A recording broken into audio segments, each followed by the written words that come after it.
Une voix, une transformation. Une génération en quête de lumière, fatiguée du bruit, mais avide de vérité. Ici, les mots sont des graines, des clés pour ouvrir les cœurs, des étincelles pour rallumer l'espérance.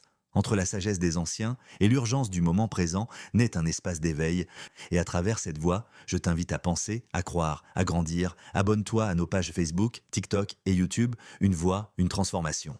Like, partage et laisse en commentaire les sujets que tu aimerais qu'on décortique ensemble. Parce qu'un mot peut tout changer, si tu es prêt à l'écouter. Pourquoi Marc Aurèle disait-il ça? Parce qu'il considérait que tous les êtres humains étaient immoraux? Non, parce qu'il considérait que ces choses-là existaient. Pas qu'elles étaient systématiques, pas qu'il n'existait aucune vertu chez les êtres humains, mais parce que l'être humain n'est pas constitué seulement de vertus. Elle est là la nuance. Quand on a des attentes envers quelqu'un, on projette sur lui un idéal.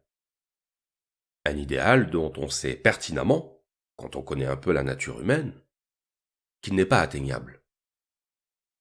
Mais tout le problème se situe dans le quand on connaît la nature humaine. Pas quand on idéalise la nature humaine. Pas quand on fantasme la nature humaine. La grande leçon du stoïcisme, c'est la leçon du réalisme. Du réalisme qui nous fait comprendre et accepter qu'on ne peut pas attendre de l'être humain ce qu'il n'est pas en capacité d'atteindre. Du réalisme qui doit nous inciter à la prudence, à la prémunition, qui nous fait comprendre et accepter que si on attend de l'être humain ce qu'il n'est pas en mesure d'atteindre, on va souffrir. Et que ça ne sert à rien de rejeter la faute sur l'autre. Parce que premièrement, ça ne changera rien à la situation. Et deuxièmement, ça ne fera que nous enfermer dans le déni. Notre problème, ce n'est pas que l'être humain se comporte en être humain, avec ses défauts, ses failles et ses vices. Notre problème, c'est que nous attendons de l'être humain qu'il se comporte comme s'il n'était pas un être humain.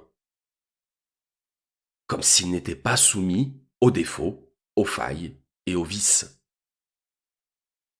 Il est là le problème. Le problème vient de nos attentes. Le problème vient de notre jugement. Et de notre désir que la nature